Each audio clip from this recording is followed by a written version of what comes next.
Now we'll see how to find tangential components. So the heading is boundary condition for tangential component. अब देखिए, अगर हमें tangential component find out करना है तो we'll go in a reverse approach. As first we'll find h and from that we'll find b. Okay, so for that case we'll use this particular rectangular surface. So first step, as we have discussed, is we'll use the equation using Ampere's circuitous law, which was the line integral of h bar dot dl bar is equal to the total current enclosed by the surface. Okay, अब इस वाले term को हम integrate करेंगे. देखिए, अगर h और h बार को इंटीग्रेट करना है using this particular rectangular surface, तो हम इसको इंटीग्रेट, देखिए एक तो ये लेंथ हो सकता है a to b, clear. Next b to 1, तो इसको हम कंसिडर करेंगे 1 और 2 क्योंकि ये बाउंड्री कंडीशन है. तो इंटीग्रेशन कहाँ पर आ गया, a to b, then b to 1, ये तो फर्स्ट सरफेस में आ गया. देन 1 से लेके c के लिए एक हो गया. सिमिलरली रिवर्स वे में चलते हैं, c टू d एक हो सकता है. नेक्स्ट फ्रॉम d टू 2 एक हो गया, और फ्रॉम 2 टू a. तो line integral a to b, b to 1, 1 to c, c to d, d to 2 और 2 टू से लेके 1, यानी टोटल 6 पोर्शन पे हमें इंटीग्रेट करना है. ठीक, ये एक बार समझ में आ गया तो इंटीग्रेशन बिकम्स क्वाइट ईजियर. और इस रेक्टेंगल की अगर हम बात करेंगे तो ये विड्थ डेल्टा w है और इसका हाइट है डेल्टा h. अब इस हाइट को भी हम 2 पोर्शन में डिवाइड कर सकते हैं. एक तो डेल्टा h बाई 2 इस वाले रीजन में और डेल h बाई 2 इस वाले रीजन में. और इसके इंटरेस्टिंग देखिए, A B and C D ये दोनों पैरेलल है टेंजेंशियल कंपोनेंट को, और रिमेनिंग क्या हो सकता है, they are parallel to normal component. तो इसके बिहाफ पे सबसे पहले तो हम इस h बार dl को लिखेंगे in terms of the line integral. So we can write this as line integral of h bar dot dl bar will be equal to first integral from a to b. तो ये आ जाएगा a to b h bar dot dl bar plus next है b to 1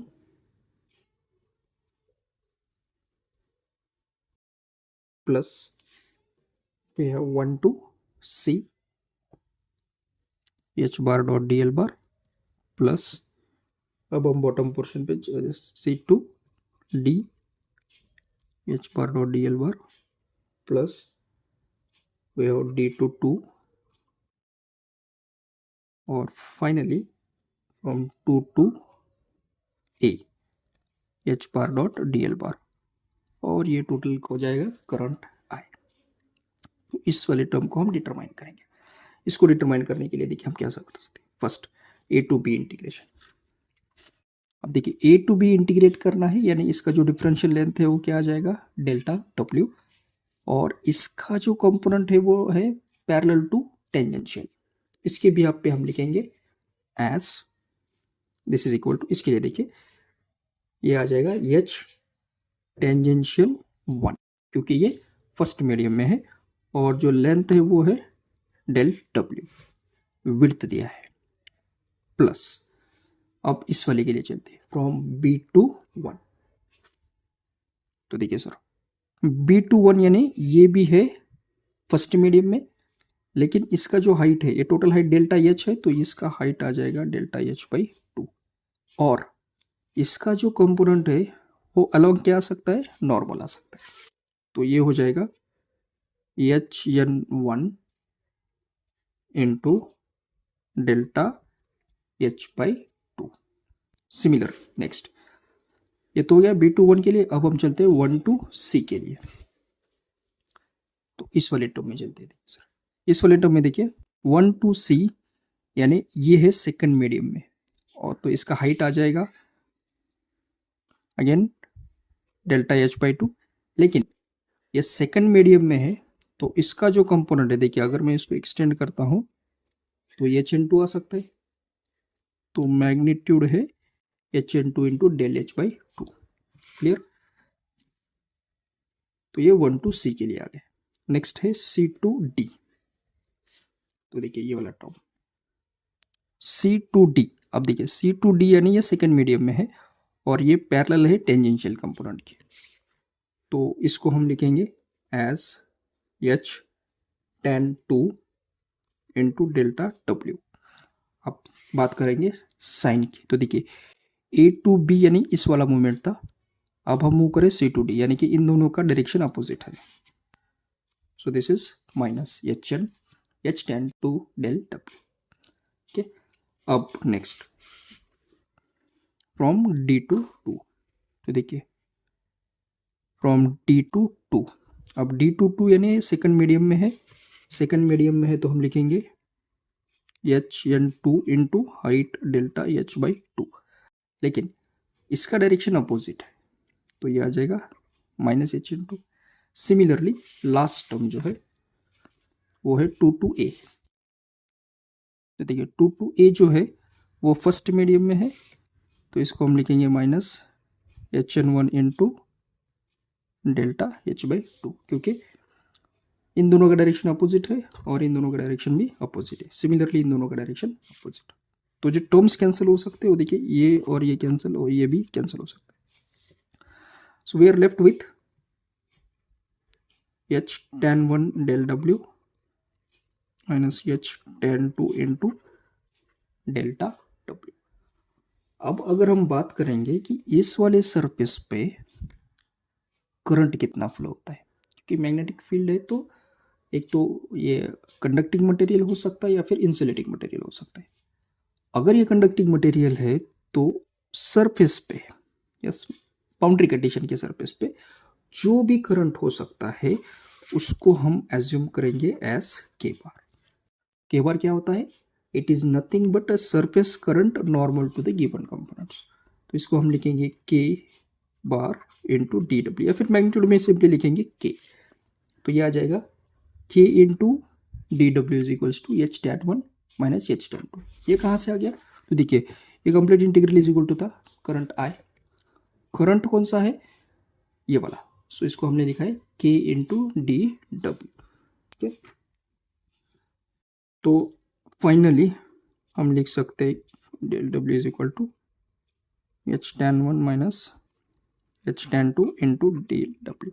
तो ये तो cancel हो गया differential term, so left with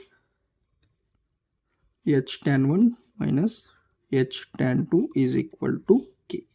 एक इंपॉर्टेंट टर्म है जो हमें मिल सकता है। अब इसके को हम वेक्टर के फॉर्म में भी लिख सकते हैं as H tan 1 minus H tan 2 is equal to K bar cross an12 bar, where an12 बार क्या होता है? It is nothing but a normal component from 1 to 2। तो ये हो जाएगा हमारा ये फर्स्ट इक्वेशन, तो इसको हम एज्यूम करेंगे this is our second equation. तो ये तो आ गया टेंजेंशियल कंपोनेंट के लिए। अब टेंजेंशियल कंपोनेंट में अगर हम कंसिडर करेंगे, ये हमने कंसिडर किया है when there is a conducting material. अगर हम बात करेंगे that a special case when the media is not conducting, तो इसको हम लिखेंगे when media is non conducting. तो डेफिनेटली करंट जीरो यानी के जीरो हो जाएगा। अगर के जीरो है तो इसको हम लिख सकते हैं H tan 1 is equals to H tan 2। Fine, when there is a non-conducting material, so tangential 1 is equal to tangential 2 आ जाएगा। फाइन सर, अब इसके बिहाफ पे हम फाइंड आउट करेंगे yes magnetic flux density. So as you know that B is equals to होता है म्यू इंटू एच, तो इसके बिहाफ पे हम लिख सकते हैं as B tan 1 is equal to mu 1 H tan 1 and B tan 2 will be mu 2 into H tangential second component. तो अगर इस वाले इक्वेशन में हम सब्स्टिट्यूट करते हैं तो एच tan 1 हमें मिलेगा b tan 1 by mu 1 minus b tan 2 by mu 2 is equal to K. तो ये आ जाएगा हमारा थर्ड इक्वेशन टेंजेंशियल के लिए। और इसी को अगर हम एक्सटेंड करेंगे नॉन कंडक्टिंग मटेरियल के लिए, where H tan 1 is equal to क्या था, एच tan 2, तो यहाँ पर के लिए for non conducting media,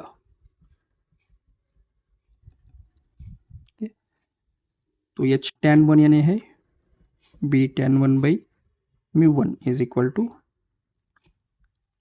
b tan 2 by mu 2। तो इसी को लिखेंगे b tan 1 by b tan 2 is equal to mu 1 by mu 2।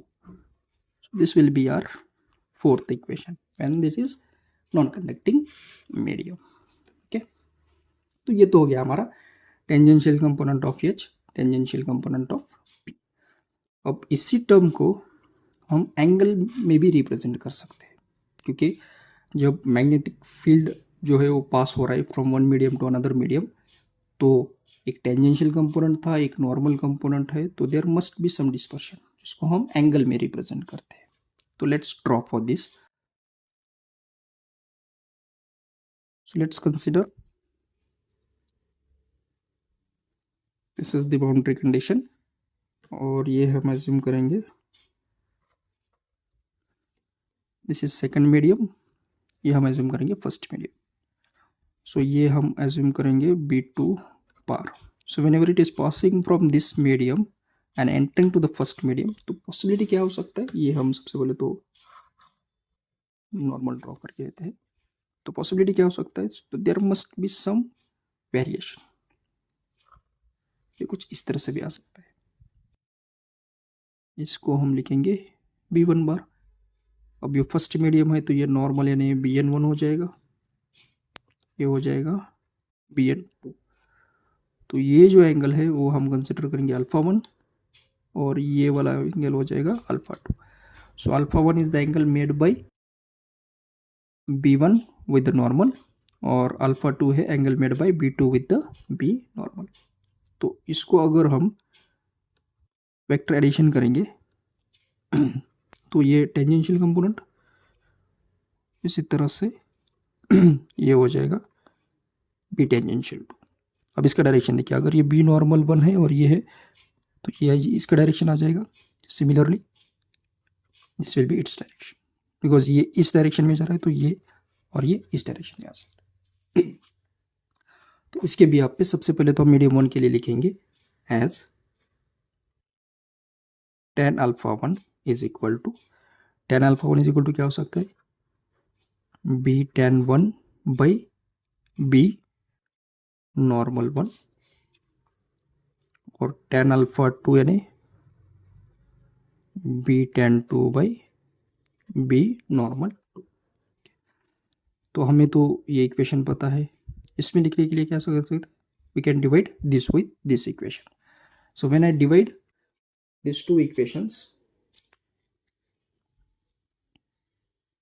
सो ये हमें मिलेगा tan alpha 1 by tan alpha 2 is equal to B tan 1 by BN1 into B tan 2, और ये numerator में as BN2। Okay, so we have seen, अगर normal component की बात करते हैं तो BN1 इज इक्वल टू क्या होता है, BN2। यस, सेम कंडीशन, यानी कि दिस विल गेट कैंसल। तो हमें मिला tan alpha 1 by tan alpha 2 is equal to